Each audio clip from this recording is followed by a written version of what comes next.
No. Saturday, December 20th, 2014. A man by the name of Belinga Kalala suspected his wife of cheating. A man by the name of what? He in cahoots. Go back. Run that back. Anybody named Aaliyah? I didn't mean to come off like disrespectful. I just don't know how to pronounce it. Saturday, December 20th, 2014.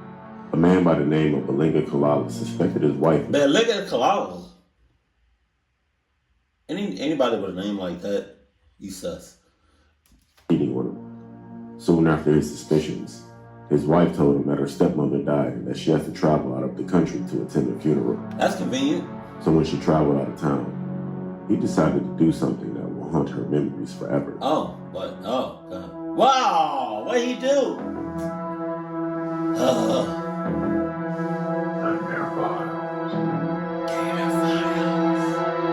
What'd he do? She's still alive?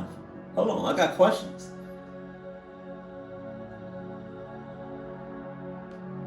When police first answered a 911 call about an unresponsive man lying in his yard in Trenton, South Carolina, it seemed like a simple tragedy. Authorities found Joseph McKinnon dead of a heart attack, but then they also found the body of his girlfriend, Patricia Dent, in a nearby pit.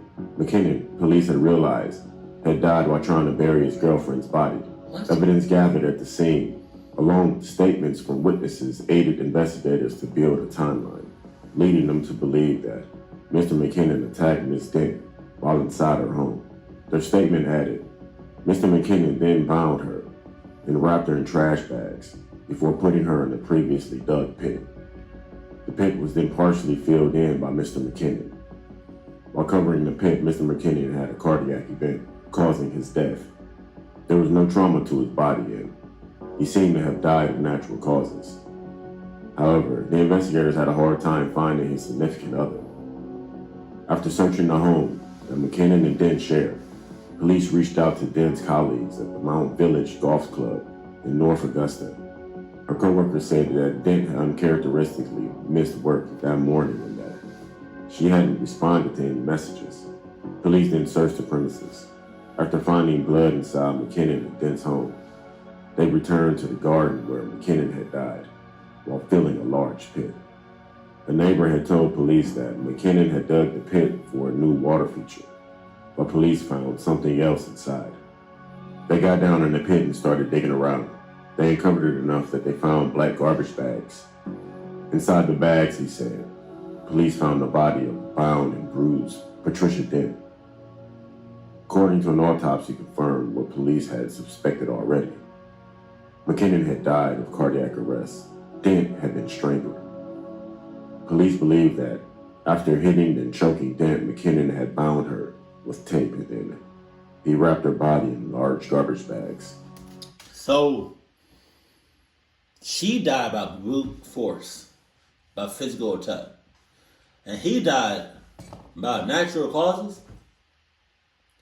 Cluck out of here. He brought her to their garden, where he suffered a heart attack as he tried to bury her. Okay. He was feverishly covering the pit, and so we just kind of put things together, Roland said, who was the detective. He attacked her, killed her, then put her in the pit, and he just died covering her up. How? Pretty much that case is over. But the tragedy of Patricia Dent's murder has just started. Her twin sister described her devastation about Dent's death in her post on Facebook. She says, "What am I going to do without her? I'm broken. I love my twin with everything. No one saw this coming, and whoever met her liked her. She was just full of energy and still working at the age of 65. She also said that it's a nightmare and she wants to wake up. It just feels like a dream. But this is reality in life and a big part of her is gone. Now, she's going to have to just live with it." Police noted that McKinnon and Dent had no known history of domestic violence, and that the police had never been called before to their Trenton residence before. Indeed, it seems that if Joseph McKinnon hadn't suffered a heart attack while burying Patricia Dent, his girlfriend may have simply vanished. New information now on the investigation into the bodies found in the backyard of an Edgefield County home over the weekend. Here's Nikita Dennis with the latest. The Edgefield County Sheriff say evidence shows Joseph McKeenan strangled Patricia Dick inside the home and was burying her in the backyard when he died of a heart attack. They say they discovered Joseph Keenan's body first before finding Dick's body in the backyard pit. Neighbors in Trent, South Carolina are left with plenty of questions after Edgefield County Sheriff's deputy responded to Tanglewood Drive on Saturday and discovered 2 bodies. Dunn Houndsman, who lives just a block up from where the bodies were discovered, she said she was concerned and she didn't know there was danger until after those bodies were discovered. We have no idea. And that's what we're asking about. At least let us know that it's something they have in control. Or I find it very hard to believe that he beat her, buried her in a trash bag, and then all of a sudden had a heart attack. No, that was not natural. Maybe he caused himself to have a heart attack, but no, it was not natural. I feel like he opted out because he didn't want to go to jail, which is like the clitch way to do things. If you want to cluck somebody up, face the repercussions. You know, you killed somebody, put it in a bag, buried them 6 feet under. Come on, be prepared to do, at least a lifetime. don't have in control. And do we have to make sure everything's locked up tight, watch our dogs or our animals? We got a farmer back there too, it's scary. In Edgefield County, I'm Nikita Dennis, WJBF News Channel 6.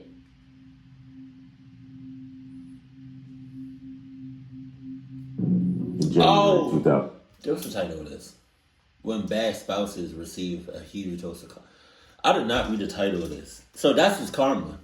It just looks a little weird how you killed somebody and you just all of a sudden have a heart attack. It's just a little suspicious. But, okay, I guess that was his karma. 15. Noella Rakundo of Melbourne, Australia, flew into the African country of Burundi for her stepmother's funeral. Little did she know that when she returned home a month later, she'd be attending her own funeral. God damn. What happened in between is a nightmare that still haunts her. Rakundo's husband, Belinga Kalala, wrongly suspected her of infidelity, so he hired 3 hitmen to murder her while she was in her home. Are you dead ass? You're lying, bro. 3 hitmen? Are you dead ass? That's OP. That's OD. Like, GG. God damn. 3 hitmen? Because you suspected something? You didn't have no concrete evidence? Wow. Let's see where karma gonna be. The men kidnapped her, but they refused to kill her. What? And they even ultimately helped her prove Kalala's guilt. And when Noella Rakundo returned to Australia, she gave Kalala the fright of his life when she showed up at their home on the very day of her funeral. Noella Rakundo immigrated to Australia from Burundi with her 5 children in 2004. There she met Belinga Kalala, a Congolese refugee who helped translate English to Swahili for Rakundo at the resettlement agency where they both worked. Over the next decade, Rakundo and Kalala would settle in Melbourne, get married, and have 3 children together. But by 2014, Kalala became convinced that Rakundo was cheating on him. When Rakundo flew back to Burundi to attend her And you got 3 kids. What the his funeral in January of 2015, Kalala decided to get revenge on his wife's imagined wrongs. On February 17, 2015, the evening after her stepmother's memorial. Yo. He is straight evil. Pure evil. Because you suspected your spouse was cheating on you, and the first thing you do has hired 3 hitmen to hit killer. You don't want to talk about it. You know? You don't want to get the facts. You know? You don't want to get no evidence. God damn. And what if she wasn't? Damn. Wakanda was tired and stressed. She was emotionally drained from the funeral, and the African heat was stifling even indoors. As she tried to get some rest, Kalala called her to check on her. He consoled her. Then he told her just to step outside to get some fresh air. But she decided to take his advice. What she said is, she didn't think anything of it. She just thought that he cared about her and that he was worried about her. As soon as she left the hotel, a man holding a gun approached her. She said she opened the gate and saw a man coming toward her. Then he pointed the gun at her. He told her, don't scream, and if you scream, he'll shoot her. And they might catch him, but she'll be dead. Wakanda did what he told her. The gunman ushered her into a car, where 2 other strangers were just waiting for her. She says, I was sitting between 2 men, she remembered. One had a small gun and one had a long gun. And the men say to the driver, pass us a scarf. They covered Wakando's face with the fabric and drove off. She says, after that, I didn't say anything. I was taken somewhere, 30 to 40 minutes away. And then I hear the car stop. The gunman pushed Noella Wakando into a building and tied her to a chair. She heard one of the kidnappers remark to another, go call the boss. They began asking her what she'd done that will make a man want to kill her. She replied, which man? Because I don't have any problems with anybody. So they said, let me call who paid us to kill you. One gunman taunted her. He picked up the phone and he told the man on the other end of the line, we already have her. Then Wakando heard her husband's voice reply, just kill her. Damn. They described to Kalala where they were going to dump her body. Noella Wakando passed out. Noella Wakando regained consciousness as the hitman ended the call with her husband. She says, I said to myself, I was already dead. There's nothing I can do to save me, she recalled. However, something entirely unexpected happened. The kidnappers told her, we're not going to kill you. We don't kill women and children. But the gang's leader still wanted to extort money from Kalala, so they informed Wakando's husband that the murder fee had increased. They now required an additional $3,400 in Australian dollars to complete the hit job, bringing their total payment to nearly $10,000. They held Wakando captive for 2 days before releasing her on the side of a road. They supplied her with incriminating evidence, including a memory card with recorded phone conversations and Western Union money transfer receipts that provided Kalala the planned hit. They told her that they'll give her 80 hours to leave the country. And they said, your husband is serious. Maybe we can spare your life, but there's other people that won't do the same thing. All the while, Kalala believed that his wife was to be dead by his request. He told family and friends that Wakanda was killed in a tragic accident while she was away. The African community in Melbourne provided spiritual and financial support to Kalala, but Noella Wakanda was indeed alive. Though it was in the middle of the night in Australia, Wakanda immediately called her pastor back in Melbourne to ask for help. So some of y'all may not see this, but I posted a horror shorts party on my Patreon, and I said something like, one of the worst things is you think you kill somebody and they not dead.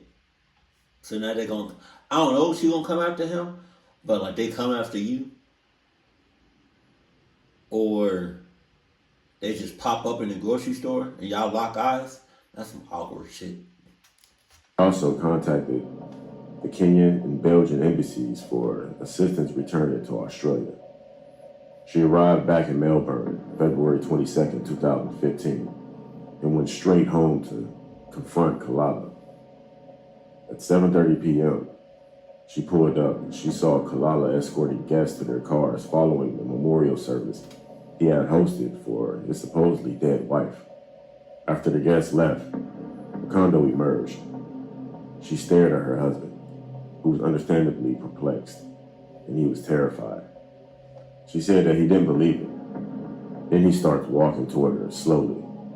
While he was walking, it looked like he was walking on broken glass.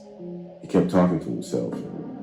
When he reached her, he touched her on the shoulder, and then he jumped. What? Then he did it again, and he jumped again. Yo, I'm clucking you up on sight.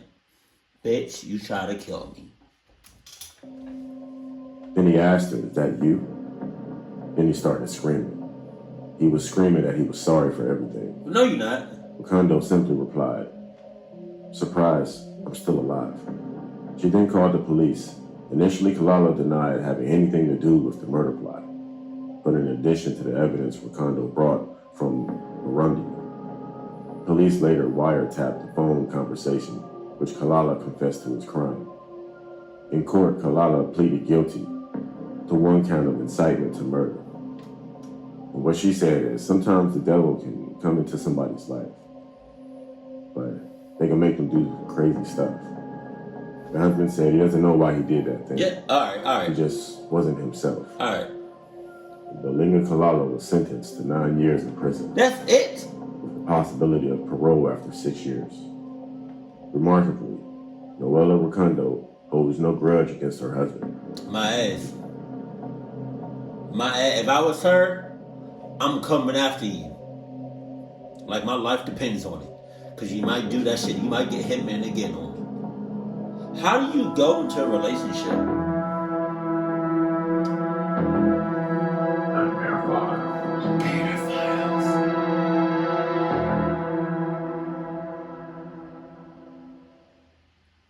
How do you go into a relationship with that mentality? How do you go into a relationship knowing that if your significant other cheats on you, talks to any, it's like you want to be controlling. Because anything can be cheating nowadays. You say hi to somebody, you cheat. It's just like, how do you go in a relationship with that mentality? Like you just wow. It's like you saying to yourself, all right, I'm gonna be in this relationship, but if she does anything, or he or she does anything, I'm talking like if you come home after work and it's 1 minute past the time you say you're gonna come home, I'm killing your ass. Like, if you look at some trees too long, I'm killing you. Like, I need to know his backstory. Like, his whole life story before he met her. Did somebody hurt you? Like, what's going on? Like, why is that? Why was it the first thing you did? Hire hitmen on speculation? That's crazy. Oh my God. Keep it cool, keep it classy, and I love you. Stay happy, my family.